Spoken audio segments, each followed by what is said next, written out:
Hey there, horror movie tea sippers. The following podcast will contain spoilers for the movie we are about to review. If you have not seen the movie and do not wish to have anything ruined prematurely, then please do not continue to listen until after you have seen the movie. And welcome to the Horror Movie Tea Podcast.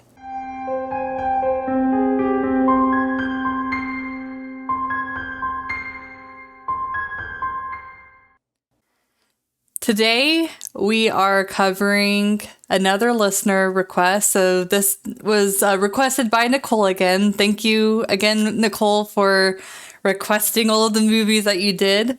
The movie that we are covering today, we're going in sequential order, is not Carrie 2 The Rage, but according to IMDb, it is The Rage Carrie 2. Why it needed to be like we noticed. Yeah, like everything, because it's just so common for sequels to be like blah blah 2 and then, you know, some like fancy bit name, but no, it's specifically The Rage and then Carrie 2.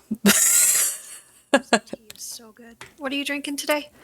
So today I finally went to Target and restocked my tea collection, and we'll be getting other tea soon that we'll be announcing. But that's a secret for now. But today I am drinking the Tazo Zen tea, and it's got green tea, lemongrass, and spearmint in it. It sounded lovely, so I wanted to try it. And I've had a very long, trying day, so I am drinking Bigelow Benefits Stress-Free tea.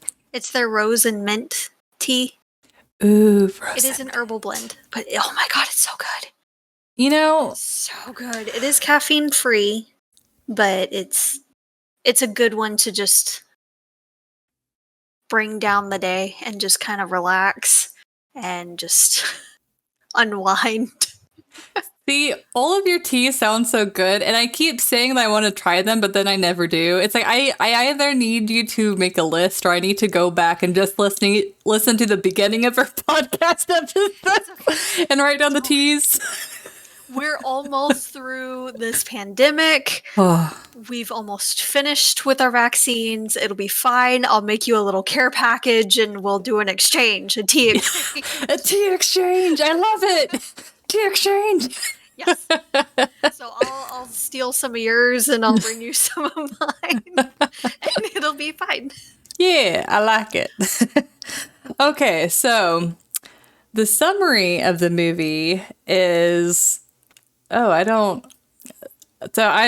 just reading the live summary of IMDb, and I already don't like it. So I'm just going to make up my own, and we'll see how this goes.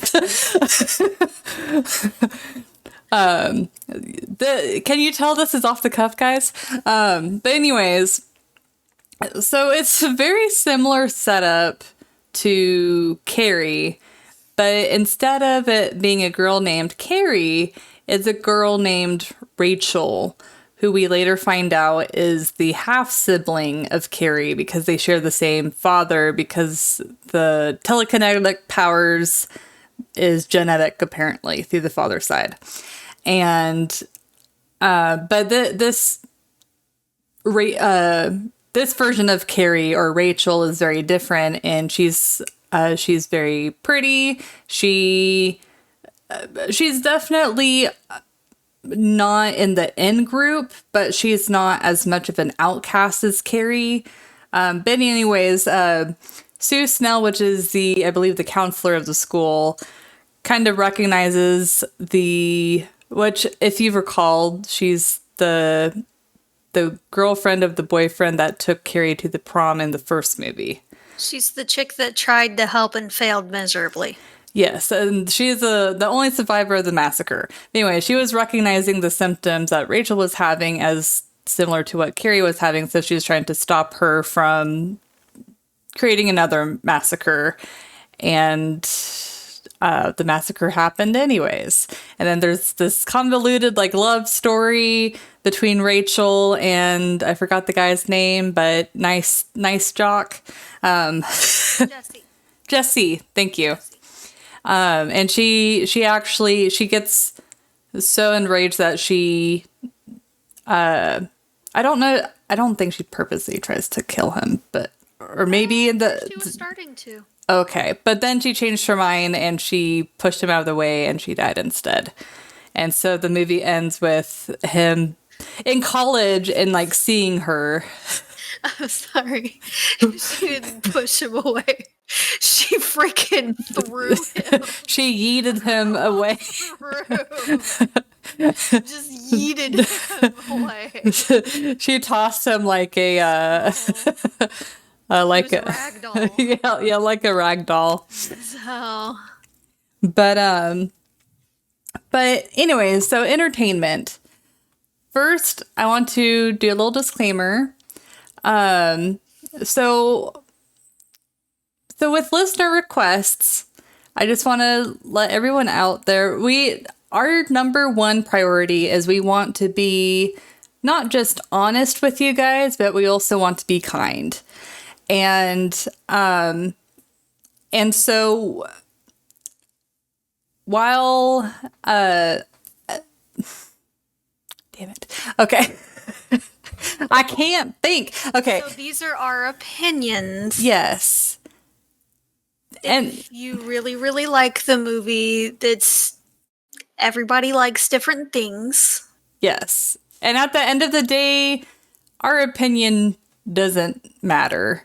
It's like the whole point of this podcast isn't for you to listen to us as a podcast reviewer gods and, heed our, views or whatever. No, it's to create a conversation between people and create a deeper discussion on why we like some movies and why we don't, and just continue the conversation. So grow the community, the horror community in general. Yes. And I respect anyone that likes this movie. I have no problem with anyone liking this movie.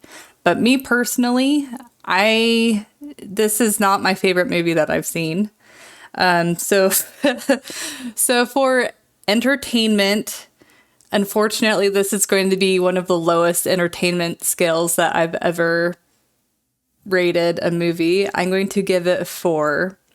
But the reason being is, for me, this movie is like, normally I would do a 5 if it was like an okay movie. Like it didn't really impact my life, but it also is like, I could go, it's a toss up.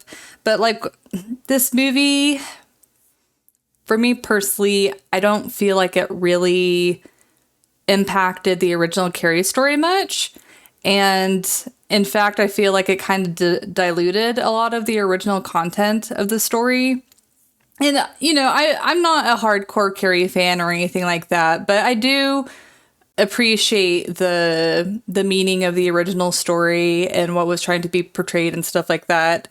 But this movie was very much like, it was the 90th of 90s movies, like all the tropes, like the outcasts like wore grunge, and then the high schoolers being way older than like they were probably like early 20s, mid 20s, rather than like actual high schoolers, which the original Carrie movie, I don't know if it's because it was an older movie, but it seemed like they were the appropriate age or about the appropriate age. I felt like they were a little bit older, but not too much older. Yeah. This one you can definitely tell they're not high schoolers. Yeah. And have not been high schoolers for a little bit. Yeah, it was pretty blatantly obvious. Yeah. And then they made some artistic decisions with the movie that I feel like was more detrimental to the film than actually helping. And we can talk a little bit more whenever Jess talks about her review. But it's like whenever she was about to use her telekinesis, it would go black and white and be kind of like shaky and closed in and stuff. And I understand that they're trying to portray that was her childhood trauma kind of like taking over her head. And, causing the telekinesis, but it just happened way too often. And I don't know. I feel like they could have done it a lot differently. That made it a lot more interesting and less tropey. The one thing to make note, though, is this movie came out in 1999, and whenever they made this movie, it was when those tropes were the most common. So I understand that they were doing what was the most common at the time. But I mean, we've seen so many timeless movies that didn't stick with the tropes. It's like sometimes to make a timeless movie or a movie that's more impactful, you have to kind of think outside of the box. And this, at least for me, this movie didn't really seem to think much outside the box. It essentially took the Carrie story and translated it to the 90s. A little. Yeah. So I don't feel like it was out of 4. Personally, I would give it a 5.5. It wasn't quite to the I won't watch this again level, but it's more one that kind of fades into the background for me, to be perfectly honest. Mm-hmm.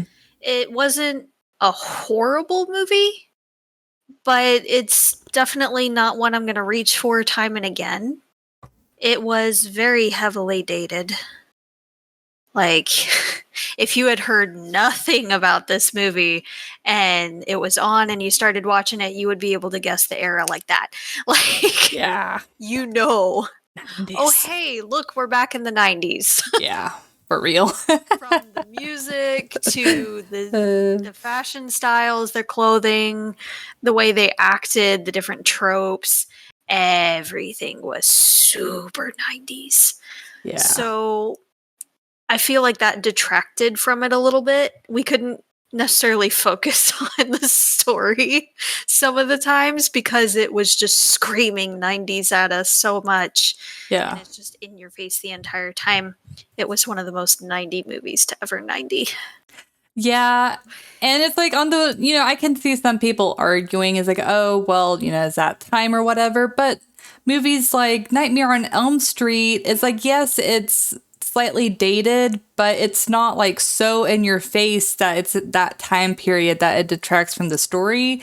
Well, all I was watching, I'm like, oh, it's like a 90s teenage romance that went horribly wrong. Yes. Yes. That's what it felt like for sure. Yeah, definitely. I don't really understand the reason behind them trying to connect the two movies. Yeah. I feel like that wasn't necessary. And yeah, it's kind of cool that they brought the girl back, the teacher from that time, but I feel like they could have done it better. If that's the direction they really wanted to stick with, I feel like it could have been done better. Mm-hmm. Really make it more of like exactly what happened to Carrie, have her be a complete outcast, no friends, and then have someone reach out only to just fall short and everything just going horribly wrong. If you're gonna connect it and all and have or try to do a lot of parallels with it, then just do it. Just commit and do it. Or just make a different movie altogether. Yeah, it's like I feel like they either should have committed to it being like a Carrie remake, or a Carrie reinterpretation, because that's really what it came off as, or make it a completely separate movie that maybe it was inspired by Carrie, which is totally fine, but you don't have to go all the lengths to try and connect it out. Now, and especially since so many of the scenes were very similar to the original Carrie movie, at the same time, it's like, oh, that's cool, there's parallels, but at the same time, at least to me, it came off as a little bit lazy because those scenes, they didn't do anything to make the scenes better than they were in the original. And if anything, they were very lackluster and just, I don't know. Did you get the impression too that just kind of seemed like they weren't trying terribly hard to on the lipstick scene. It's just it was such a 90s scene to be like, oh, the popular girl tries to help the outcast. Just She was beautiful all along. It's like we already knew that she was. Yeah, this is nothing new. Changing her lip color is not going to change the fact that she already looked beautiful. Yeah. Yeah. It's very different than Carrie, where no insult to the actor that played Carrie, but she was not the most attractive person. And so whenever she got dolled up and like fixed her hair and did full makeup, it really did transform her in a positive way. It's really, like a Princess Diaries moment. But it's like in this movie, it's like, yeah, she looks slightly nicer than she did before. She looked exactly the same. Yeah. Even the lipstick color that they chose was only slightly different from her normal look. Yeah. That it didn't make any difference whatsoever. Yeah. And, at that time period, makeup really wasn't very heavy. They would oftentimes either just do lip color or they would do very neutral. So it's like I can understand why she wouldn't be 100% way more dolled up than, like the original Carrie was. Yeah. Because, the makeup for that time was different as well. It is really cool, though, to watch a movie in the 70s and then watch a very similar movie in the 90s and see the differences in culture. Like that in itself is really interesting, but I also feel like the underlying issue in the movie is very, very different from the original and just kind of falls short. Like in the original, it was, oh, they're really hardcore bullying her. And so they were banned from, or almost banned from a dance. So it was this petty thing that turned into a horrible tragedy. Whereas in this one, it's a horrible thing that's happening. yeah. Period. Yeah. And it's not so much a tragedy when she snaps and goes off and kills people. Yeah, they seem to kind of deserve it to some level. A little bit. I mean, it wasn't quite like they deserve to be murdered kind of thing. Yeah. But you can definitely understand why she went off like that. And you don't really feel bad for the guys at all. At all. And for anyone who hasn't seen the movie, the reason why she goes off is she finds out that a lot of the jocks essentially made a list of girls that they had sex with and they would rate them. And so they told her that Jesse, the guy that she kind of sort of started going out with, she had sex with him as well. They were claiming that he was doing this point system, though. He had a couple other names on there, and they did show him sleeping with a different girl before he got with Rachel. Yeah, but I didn't get as into it. Yeah, and I felt like he actually cared for Rachel. Like them, as much as I hated the scene of them showing the dog get run over, like oh my god, that just I don't want to see a dog get hit. That's just traumatizing. But anyways, I can see why that it was important to have that scene in there because it gave them a point of connection. Now, I kind of wish they would have just like seen the car, get close to the dog and then her scream and then cut back to the dog being hurt. That would have been preferable. And the dog lives, so this movie gets props for that. Thank you, movie, for not killing off the dog. Every time Walter was on the screen, we were like, oh, there he is, he's okay. Look at his little cone. I know, look at his cone, and he has casts on. Oh, baby. I know. Your baby's in a cone of shame. And then he had the dog when he went to college. Yes. Oh, like there's little bits and pieces of this movie that kind of warm your heart. But but everything else kind of just is subpar. Yeah. It's not like bad, but it's not very memorable. Mm-hmm. So it just kind of fades into the background. Yeah. It's almost like white noise. Yeah. So there's nothing really much else I can think of as far as the entertainment skill goes. So a couple other things, just real quick, that I didn't understand or care for in this movie. Again, the black and white scenes at random for no reason. They more detracted from the movie than anything. Yeah. I get what they were trying to do is just make that call to her past and everything, but we watched it at the beginning of the movie.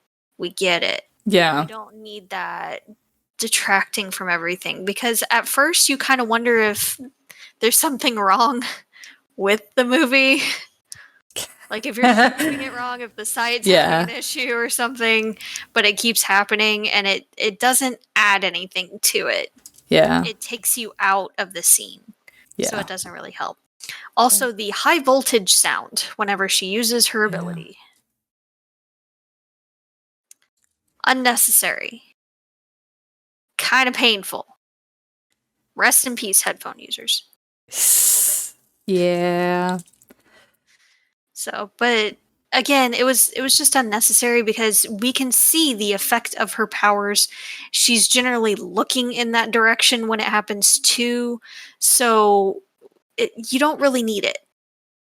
We get what's happening. The audience is not stupid.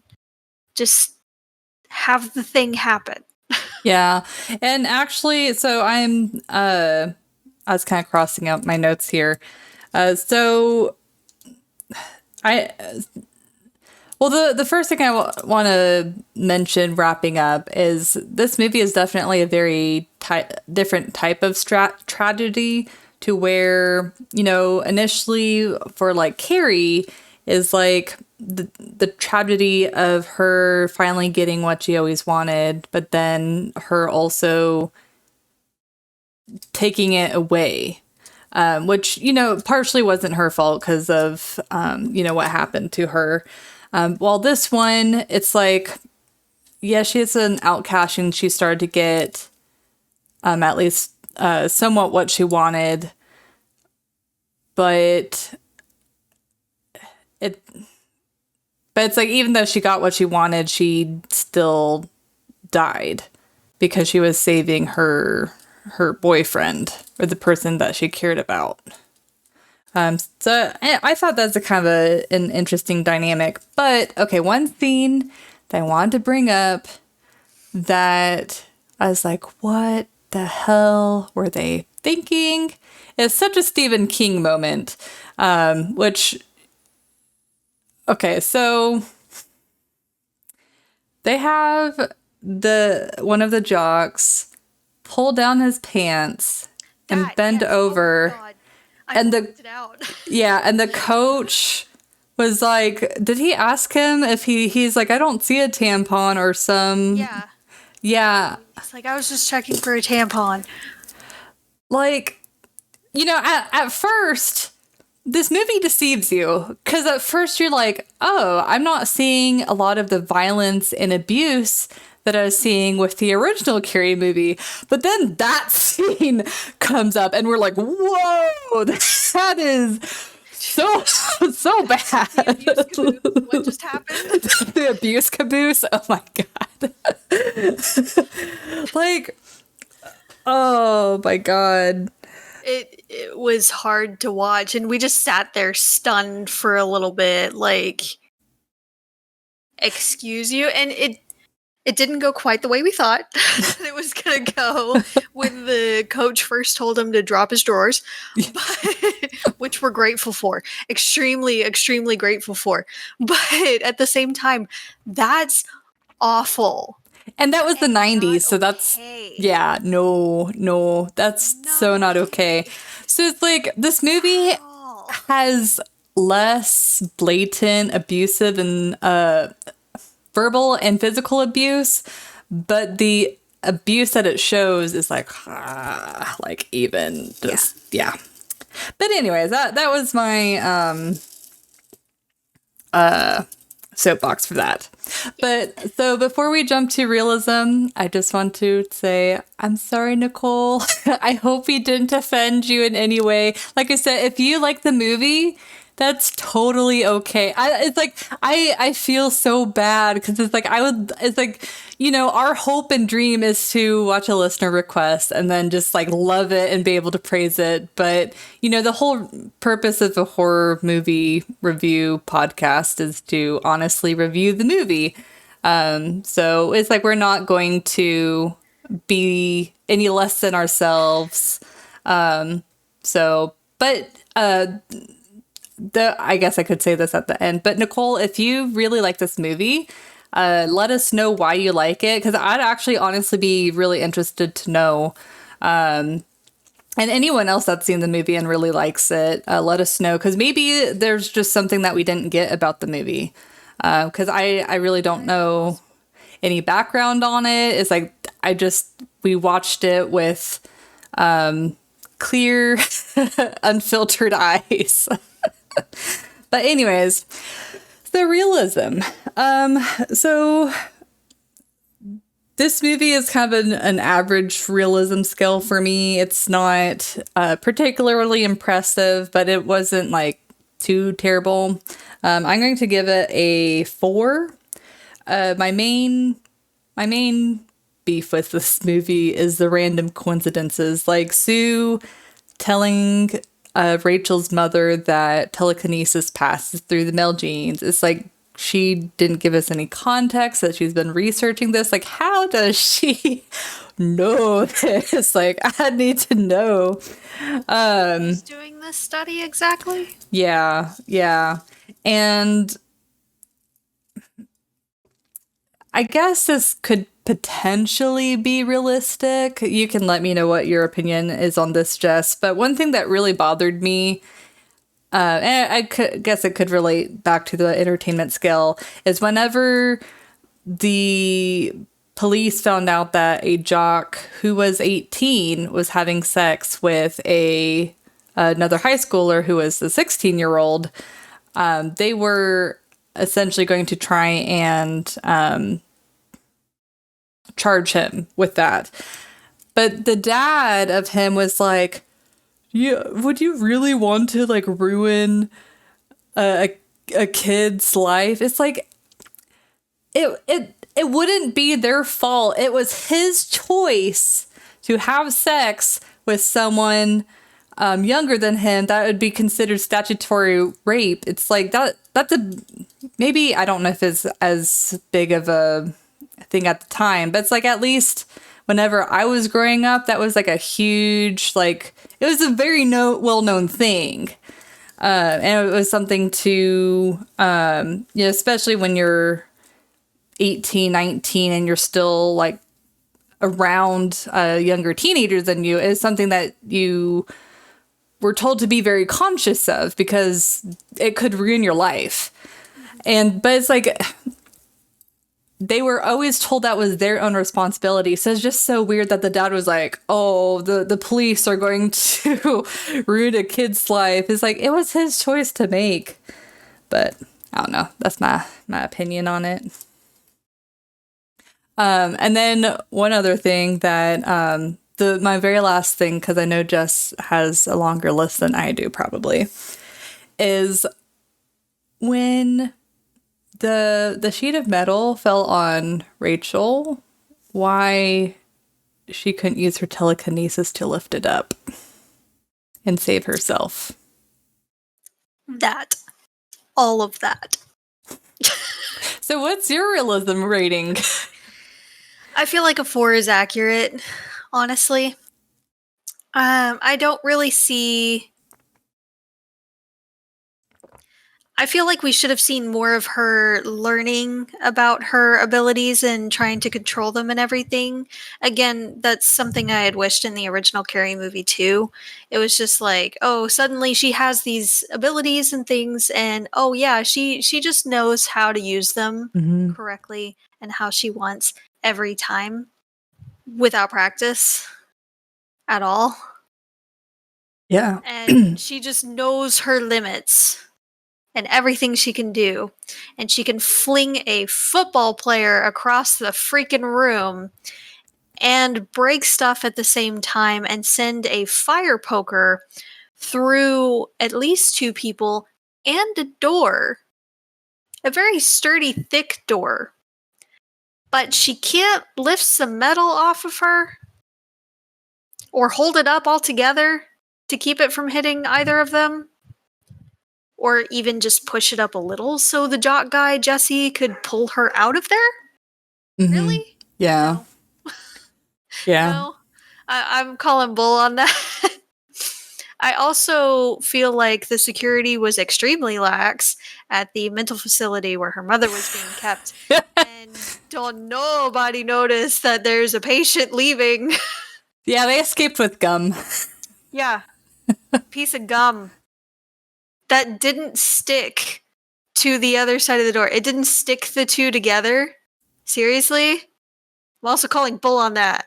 What kind of gum was she using?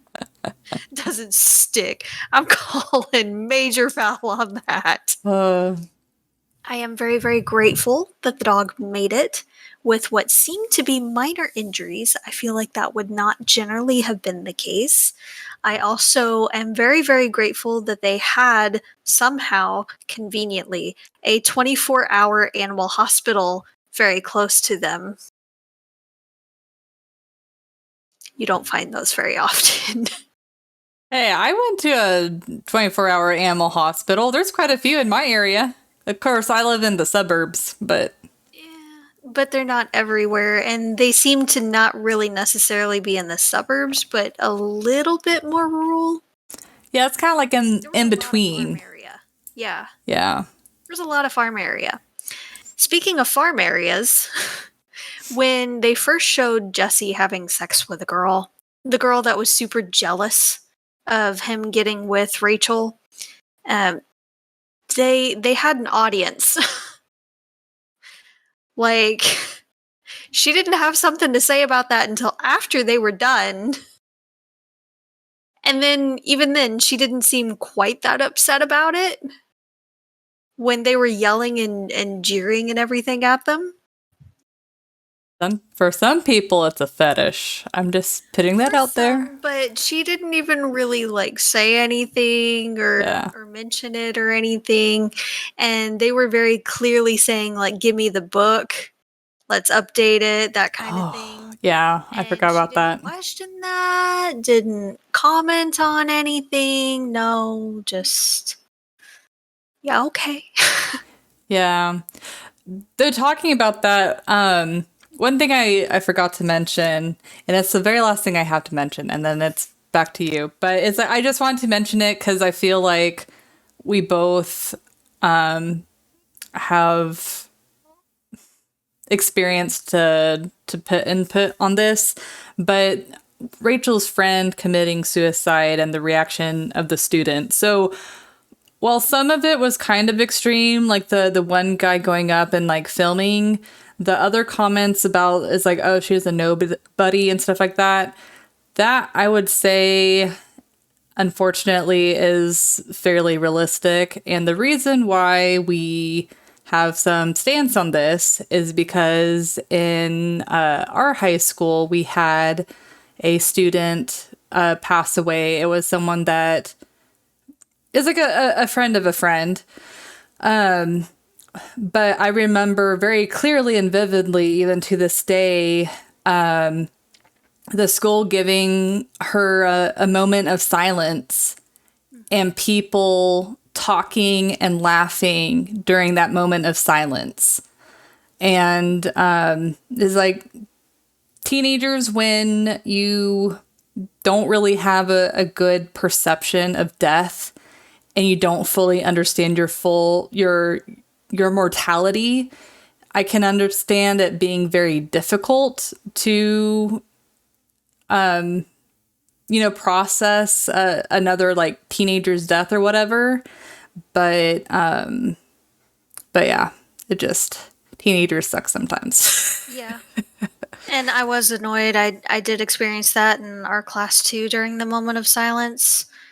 I, of course, was respectful. I didn't know her. I unfortunately kind of understand where the girl in the movie was coming from, saying that she was nobody. It's not that they were a nobody, it's that they were no one to us. We didn't know them. Mm-hmm. So it's kind of hard to really be impacted by it, but you can still be respectful of it. Even if you don't really know the person, you can still be respectful of it. So that part kind of annoyed us and hit a chord. Yeah, it's like, some scenes obviously were exaggerated to the movie's sake, but there was definitely a ring of realism, unfortunately, to that part. It was. To the scene itself, when she did kill herself, it did seem a little bit out of nowhere. I get that she was very upset about the whole situation and felt humiliated and everything, but I feel like, especially after they asked Rachel, did you notice any of the signs or anything? Did she seem depressed, or did she have suicidal tendencies, anything like that? I feel like a lot of times the parents don't necessarily see a lot of those signs. Yeah. Because the kid wants to try to hide it and keep it to themselves and everything. I get that. But to hide it even from your closest friend is extremely difficult, if not impossible. Yeah, and normally I would imagine, typically in cases where people commit suicide because of a situation, it's because they've been continuously bullied. It's like it's an ongoing thing and they can't take it anymore, and unfortunately they decide to take that action. While this, it's like she hadn't really been bullied for it yet. It's like she just found out and then she decided to do something about it. Without even telling her friend, without going to her or anything. So that just kind of seemed odd to us.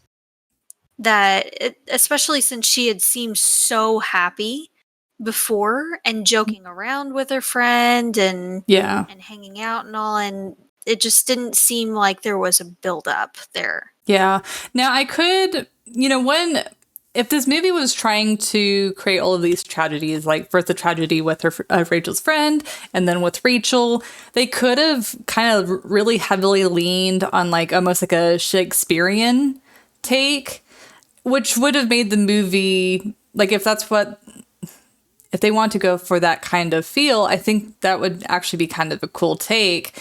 But the fact that they have all of these different elements on trying to make it more realistic, that it made the sore spots of the movie or the weaknesses of the movie, like the sudden suicide, just really stick out like a sore thumb. A little bit. I feel like it could have been just as impactful if she told the friend that, maybe even just saying, he dumped me. Like, I thought we were fine and we had this moment and a connection, and he ended it out of nowhere and said I was nothing. And then I feel like that would have actually made a bit more of an impact once she got together with Jesse and her friend just warning her the whole time, the same thing's going to happen to you. I don't want this to happen to you. He's just like all the others. And then her finding out that he was included in that book and that they were keeping score for him too. I feel like that would have made a bit more of an impact. Yeah, that's an interesting take. Or like even on the bus scene, like if they want to keep the same pacing of the film, in the bus scene, her friend could have been like breaking down and like really upset. And she's like, oh, what's wrong? And then, they could have at least established some sort of negative, emotions going in through her friends. So that way the suicide didn't seem so random. Yeah. So just our takes on it. It wasn't quite there for us. But I don't know. We've seen a lot worse than this. It's not one I'm going to reach for over and over, but I might watch it again. It's just not going to be the first one that I go for. Honestly, I would watch this movie again just to get like the 90s nostalgia. Like if you guys want you want to be transported back into the 90s and remember about those old days. Watch this movie because you will be We're trying to forget. You will be smacked in the face with the 90s like every moment.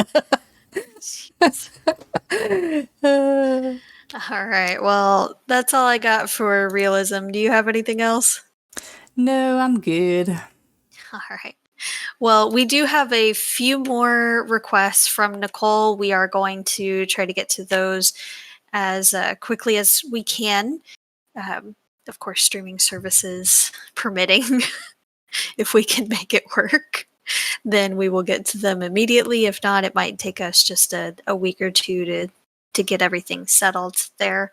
But in the meantime, if anybody else has any other requests or any movies that they want to see us watch and review, then please let us know. If you have any requests for any games that you want us to play for our live streams, please let us know about those as well. And in the meantime, guys, stay safe and stay spooky. Bye.